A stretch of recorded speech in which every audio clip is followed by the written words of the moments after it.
Dakar. Promoting dialogue. It's 6 p.m. in Dakar and Banjul, 7 p.m. in Lagos. Good evening and many thanks for staying tuned to West Africa Democracy Radio, broadcasting on 94.9 FM Dakar, Senegal and worldwide on wadr.org. This is Newslink. First, our major stories. President Bola Tinubu of Nigeria urges peace and tolerance as Muslims worldwide celebrate Eid al-Adha. We must pray hard for our troops who are keeping us safe, making the sacrifices in the challenges that we face in terrorism and banditry today. We must pray for them. Ghana and Morocco sign a visa-free travel agreement to boost trade and tourism. Niger secures a $400 million grant from World Bank for integration and connectivity project. In reactions to Liberia's election to the UN Security Council amid concerns of corruption and poor governance. If you're talking about sitting on the UN Security Council to make decisions or to shape global decisions, then you have to do more locally to ensure that you are leading by example, you are operating transparently and accountably. Stay with us for details of these stories and more. Here is Abdullahi Hassan with Newslink. Glad you could join us on this edition of Newslink. Across the world, over 2 billion Muslims today celebrated Eid al-Kabir, a day marked after hundreds of thousands performed Hajj in Mecca, Saudi Arabia. Today's celebration is a major religious festivity to commemorate the willingness of Prophet Ibrahim to sacrifice his son Ismail as an act of obedience to Allah. At various prayer grounds from Nigeria to Niger, Benin to Ghana, Mali and the Gambia, Liberia, and of course Sierra Leone, Muslim faithful clothed in colorful attire gathered for the symbolic Rakat prayers to mark Eid celebrations. They then proceeded to their respective houses for the symbolic slaughtering of rams, goats, sheep or cows to be cooked and shared communally. However, this season is marked by record inflation and economic hardships which have hindered several Muslims from performing the ritual. In Nigeria, President Bola Tinubu attended Eid prayers at the Dodam Barracks in Lagos State, his hometown. He was joined by several federal and state officials, lawmakers, business tycoons, traditional rulers, diplomats, family members, and friends. For the Nigerian leader, the Islamic event provided him an opportunity to advocate peace, unity, oneness, and support for the current administration. No doubt, Tinubu's call was welcomed by many, citing Nigeria's daily reality characterized by insecurity, high unemployment, poverty, and rising inflation, despite announcing numerous policies to address these challenges. In his words, the renewed hope agenda is alive. As we make sacrifice, we should remember to pray and give to those who are very vulnerable. In the spirit of this, must come together, be one another's brother's keeper, give your neighbors, love everyone equally. We must pray hard for our troops who are keeping us safe, making the sacrifices in the challenges that we face in terrorism and banditry today. We must pray for them specifically, and we must remember their sacrifices and continue to be of good behavior. President Bola Tinubu of Nigeria speaking there. Meanwhile, Ghanaian President John Mahama has called on Ghanaians to use the occasion of Eid al-Adha to deepen national unity and renew their collective commitment to building a better country. In his speech to mark the celebration with the Muslim community, Mahama emphasized the importance of brotherhood and togetherness, especially during moments of spiritual reflection and celebration. Prophet Muhammad, peace be upon him, said there is no day on which Allah frees more people from the fire than on the day of Arafat. We thank Allah for granting safe travel to all Ghanaian pilgrims this year, and we pray that their Hajj will be accepted and their prayers will be fulfilled. Eid al-Adha is not only about the physical act of sacrifice, it is also about compassion, sharing, and community. Those who have had the means to sacrifice an animal must remember that the meat must be divided. One portion goes to your family, one portion goes to your friend and neighbors, and one portion goes to the poor. President John Mahama speaking. Meanwhile, Ghana has signed a visa-free agreement with Morocco. According to the Minister, Ghanaians can now travel to Morocco using an online authorization which will be granted within 24 hours, removing the need for embassy appointments. The agreement followed a renewed commitment by Accra and Rabat to strengthen trade, tourism and diplomatic ties between them. This was announced by Ghana's Minister of Foreign Affairs, Samuel Ablakwa, on Friday, June 7, 2025, via social media. The new visa waiver policy is expected to significantly enhance trade, boost tourism, and deepen people-to-people engagements between the two countries. He also explained that existing direct flights between Ghana and Morocco will be increased to support this new agreement. More stories coming up on West Africa Democracy Radio. Newslink continues. Here in Senegal, the first set of human skeletons along with bullet shells have been discovered at the African Riflemen's Cemetery in Charoui. Uncovered through an ongoing excavation effort which started last May, the process aims to determine the number of Senegalese riflemen killed by the French army during the 1944 massacre. The human remains that have been unearthed will be analyzed to guide further decisions. Augustine Colley has more. The excavations by archaeologists have so far uncovered human skeletons with bullets in their bodies, probably those of African riflemen killed by the French army in 1944. For some, the bullets are at chest level and of different calibers. However, ballistics testing could help determine the nature of the bullets and weapons used, as well as DNA analysis to also identify any victims buried at the site. This discovery was made after the excavation of a small part of the Charoui military cemetery. As a reminder, the archaeological excavation carried out over the past month at the request of the new Senegalese authorities should shed light on the massacre of African riflemen in December 1944 at the Charoui military camp in Senegal. It is one of the worst colonial massacres committed by French army officers in West Africa. While the French authorities maintain the contemporary version of 35 deaths, several historians put the number of victims at a much higher level, up to 400. At the end of November 2024, the French state recognized that there had indeed been a massacre in Charoui on December 1, 1944. Augustine Colley with that report. We now cross over to the Central Sahel region, where the government of Niger is set to benefit a financial investment of 240 billion CFA francs or $400 million for the construction of its Southern Integration and Connectivity Project. This decision was formalized on June 4th in Niamey during a signing ceremony between Niger and the World Bank. Prime Minister Mohamed Ali Lamin Zein signed on behalf of the Nigerian government, while Han Pertez, the resident representative of the World Bank in Niger, signed on behalf of the global institution. The Southern Niger Integration and Connectivity Project marks a significant advancement in the ongoing partnership between Niger and the financial institution. Christopher Tichu completes the story. The objective of this investment is to rehabilitate the Maradi-Zenda section of the RN1 and modernize 525 kilometers of feeder and rural roads. After initialing the agreement document, Prime Minister Ali Lamin Zein stated that the project will be carried out in several phases. This includes the Maradi-Zenda road, which covers 232.8 kilometers and is divided into 4 lots to allow Nigerian companies to complete, including certain offices such as the ONAHA and military engineering. While commending the World Bank for its support, the Prime Minister assured that all measures will be taken to ensure the project's proper execution and the achievement of the development objectives by adhering to all procedures and ensuring resources are used transparently and honestly.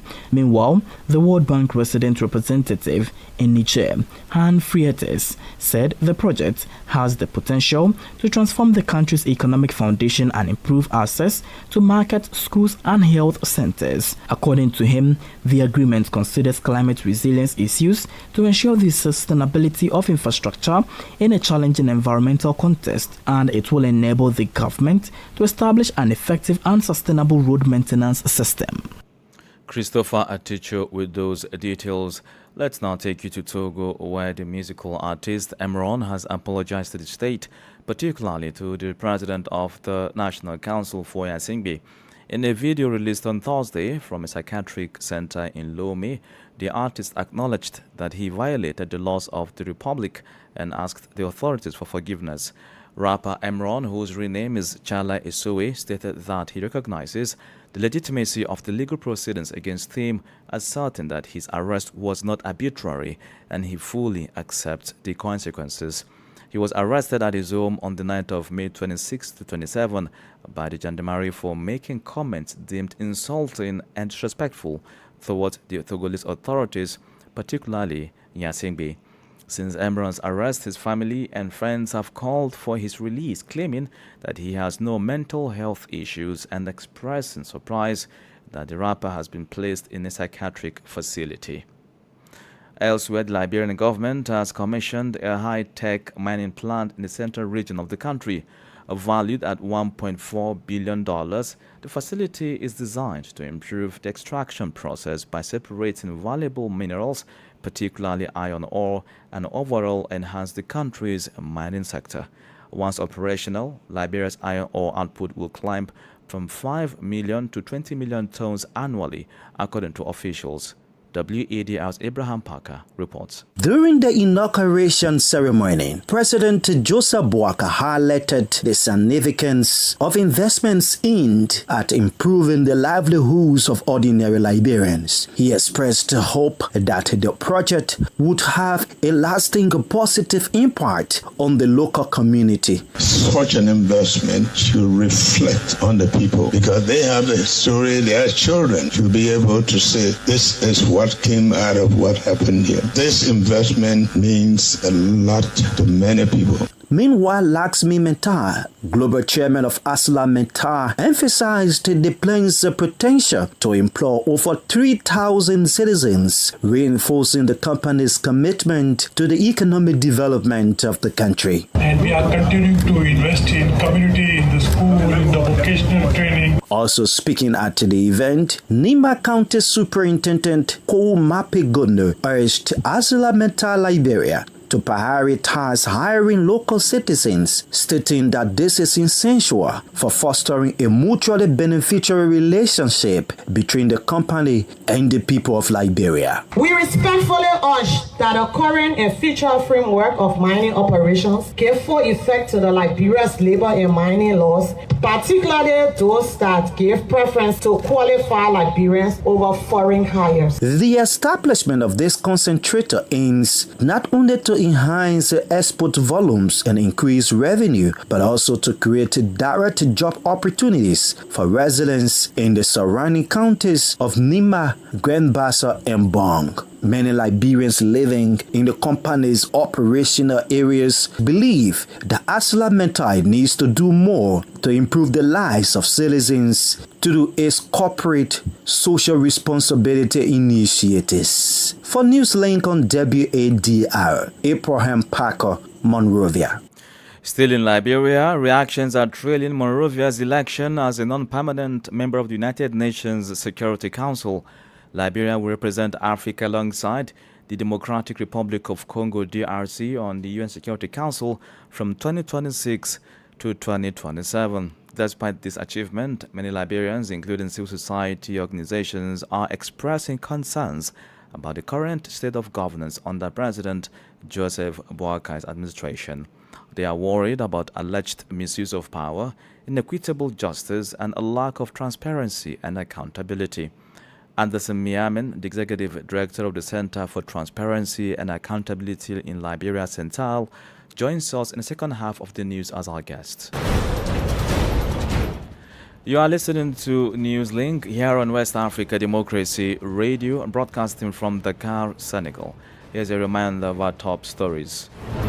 President Bola Tinubu of Nigeria urges peace and tolerance as Muslims worldwide celebrate Eid al-Adha. Ghana and Morocco sign a visa-free travel agreement to boost trade and tourism. Niger secures a $400 million grant from World Bank for integration and connectivity projects. Reaction traces Liberia's election to the UN Security Council amid concerns of corruption and poor governance. Still ahead in the news, we have the guest interview and sports news. Please stay with us. Fresh and breaking news all the time. Hear it first as the news breaks, only on West Africa Democracy Radio. Newslink continues. Many thanks for staying with us. Now, Benin, like other countries in West Africa and beyond, celebrated the Tabaski Festival this Friday. This year's celebration in Benin is similar to those of previous years, but with a significant difference. The price of sheep, the animal traditionally sacrificed on this important Islamic festival, has doubled in the country. This increase is due to the closure of the Nigerian border and a ban on the export of sheep imposed by Nigerian authorities. It's important to note that most sheep in Benin are obtained from neighboring Niger. As a reminder, most sheep, I've said that before. Now, Imo Edet completes the story. At the Zongo Livestock Market in Cotonou, there was not much crowd on the eve of the Tabaski Festival due to the high price of the sheep, according to several customers. Salim is a ram seller in this market. People don't come. Some people come with a small budget. You have to be able to buy a lot of things. I don't know. Some people say there is no money in the country. Another seller on the site of the Adejo district recognizes that for this Tabaski festival, the price of animals has doubled, even tripled because of the closure of the border with Niger, the neighboring country from where the sheep mainly come. Here, the price is between 50,000, currently from 110,000 CFA francs to around 500,000 as well. In addition, the livestock market, which is running at a slow pace this year, is a drain on the local economy. Rostico Rodriguez, Beninese economist, speaks about the situation. These are going to cost Beninese a bit more because there are some countries that have refused to import to Benin. The objective is to satisfy the local demand. So, when you see all these aspects, you realize that border weakness plays an extremely important role. Amid these challenges, the Muslim community in Benin is celebrating Tabaski this Friday, June 6, 2025. A report from WADR's Cotonou correspondent Aziz Adam Suli and voiced in our studios by Imoradat. To some health news, the federal government of Nigeria, in collaboration with development partners, has inaugurated the African Medical Center of Excellence, AMCE. The facility located in the nation's capital, Abuja, represents a significant step toward achieving healthcare independence on the continent. Beyond being a state-of-the-art establishment, the AMCE signifies a transformative change in Africa's healthcare narrative, intending to provide accessible, high-quality medical care throughout the region. WADR's Uchennu Sasetu reports. The 500-bed facility is supported by the African Export-Import Bank, Afreximbank, and developed in partnership with King's College Hospital in London. It will provide advanced care in specialties such as oncology, hematology, cardiovascular medicine, and general surgery, while also serving as a hub for medical training and research. At the inauguration, Nigeria's Vice President Kashim Shettima, who represented President Bola Ahmed Tinubu, described the center as a significant achievement, not only in terms of infrastructure, but also in ambition. We are not gathered here because we lack hospitals. Far from it. We are here because the pursuit of excellence is endless. We are gathered because we refuse to accept mediocrity as our destiny. I am also proud that Nigeria hosts the largest stem cell laboratory now in West Africa, located within this center. In a demonstration of continental collaboration, Tanzania's Minister of Health, Jenista Joaquim Magama, highlighted the AMCE as an exemplary model for other African nations working to strengthen their healthcare systems. This center symbolizes a shared African vision of self-reliance, regional integration, and the strengthening health system in line with the Agenda 2063, the African we want. Also in attendance was Dr. Tajuddin Raji, Deputy Director General of the Africa Centers for Disease Control and Prevention, Africa CDC. He emphasized that in addition to providing world-class care, the AMCE will also generate economic and human capital benefits. With expertise in oncology, cardiology, and hematology, this center will not only treat patients, it will also create jobs, it will build capacity, it will go into research, it will go into innovation, and it also dive into what I describe as precision medicine, leveraging artificial intelligence. According to the president of Afrexim Bank, Professor Benedict Orama, Africa is finally taking control of its healthcare destiny and is poised to contribute to setting global healthcare standards. For WADR, Yechi Nusasitu in Abuja. Politics, analysis on major news, social matters, and all. This is The Guest. Liberia, after contesting unopposed and securing the non-permanent seat with 181 votes, will represent Africa alongside the Democratic Republic of Congo, DRC, on the United Nations Security Council for 2 years. However, many Liberians, including civil society actors, have expressed concerns about the current state of governance under President Joseph Boakai's administration. Our guest is Anderson Miamen, the Executive Director of the Center for Transparency and Accountability in Liberia, CENTAL. We've welcomed the decision as an organization and personally too as a Liberian because it presents enormous opportunities. But the hope is that the government of Liberia, working with citizens and partners, will make the most of its presence on the UN Security Council as a non-permanent member. This is also coming at the time the current Liberian government is being criticized for abuse of power and not ensuring fair justice. How can Liberia begin the process from within its own cycle before extending to cross-border countries as it reaches this far? That's one of the most important things that people have been saying. And we have also raised that point about the government leading by example. If you're talking about sitting on the UN Security Council to make decisions or to shape global decisions that will promote peace and security, that will help to address the costs or the causes of conflicts across the world, of which corruption is a key part or bad governance is a key part, then you have to do more locally to ensure that you are leading by example, you are operating transparently and accountably, you are utilizing your resources properly, and you're doing those things that will promote the rule of law. So if you can't do that, there will be a contradiction to go at that very highest level to talk about maintaining peace and order across the globe. So it presents an opportunity for us to participate at the global level to influence decisions, but then also presents an opportunity for the government to work with the different stakeholders to do more to ensure that there is transparency. For example, we deal with corruption, which is one of the major reasons that countries go to war, neglect, economic neglect, exclusion, and all the different vices that tend to promote insecurity. Concerns are also being raised about the silence or slow pace of the workings of the War and Economic Crimes Court, which was established established through a presidential decree by the president.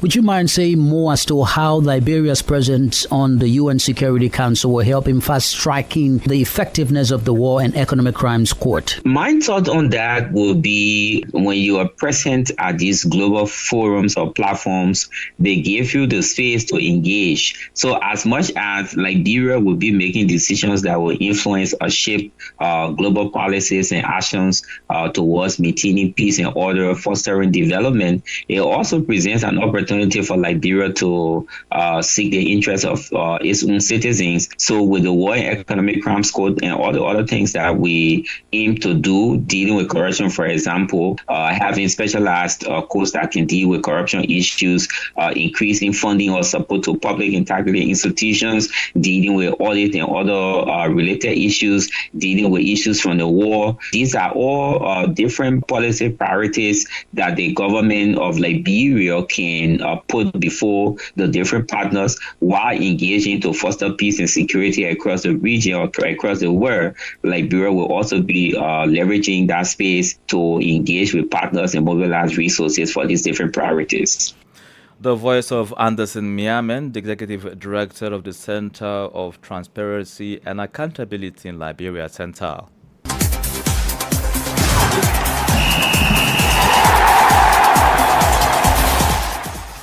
It's now time for sports, and with me in the studios to discuss that and bring us all major developments in the sporting world is Sankuli Janko. Sankuli, good evening. Yes, good evening, Abdullah. Let's get straight to business and talk about some sponsorship deals, shall we? Because the Confederation of African Football, CAF, has officially signed a sponsorship deal with the global tech brand Techno, naming them the official global partner for the Total Energies Africa Cup of Nations Morocco 2025 and the 2027 edition, which will be co-hosted by Kenya, Tanzania and Uganda. The announcement was made in Nairobi, Kenya, one of the 2027 host nations, by CAF General Secretary Veron Musengo Omba and Techno Vice President Siming Jiang. Elsewhere, the Scorpions are back in the winning form. Gambia's national team secured a 2-1 victory over Equatorial Guinea in a friendly played in Marrakech this Friday. It was Adama Sidibe who stole the spotlight, netting 2 first-half goals that put Gambia in firm control. Next up, Gambia will return to the pitch this Monday to face Ugandan Cranes, another test as the team build momentum ahead of the future competitions. And finally, after an outstanding season, winger Rafinha has been crowned La Liga Player of the Season, and it's well-deserved. The Brazilian star played a massive role in helping Barcelona complete a domestic treble, winning the Spanish Super Cup, Copa del Rey and La Liga. And it wasn't just Rafinha making headlines. Teenage sensation Lamine Yamal was named best under 23 player, capping off a breakthrough season for the young Spaniard. Well, for me, simply, let me just ask this question briefly. What do you make of the partnership between CAF and Techno? Well, it's a very, very important partnership, because one thing I do know for sure is that CAF keeps making more partnership to sell that the image of African football out there. And this is good, because at the end of the day, each competition CAF increase the prize money for winners and participants and participating countries. And so the more partnership, the more monetary or financial benefits, more endorsements, and more deals for players from both as well as the national and local levels. Absolutely. So it's a good deal for African football, I would say. Many thanks, Sankuli Janko. So it's a pleasure. And with that, we've come to the end of this edition of Newslink here on West Africa Democracy Radio, broadcasting from Dakar, Senegal. Thank you for listening. And many thanks to Falilu So and Sheikh Njai for the technical support. Do interact with us via social media platforms, X, Instagram at WADR English, on Facebook, WADR English Service, and stream live on WADR.org. Coming up at the bottom of the hour is a replay of our security program in the Sahel. I'm Abdullah Hassan. Good evening and happy holidays. And many thanks to you for listening to Newslink via Hot 104.3 FM, New Me FM 94.0.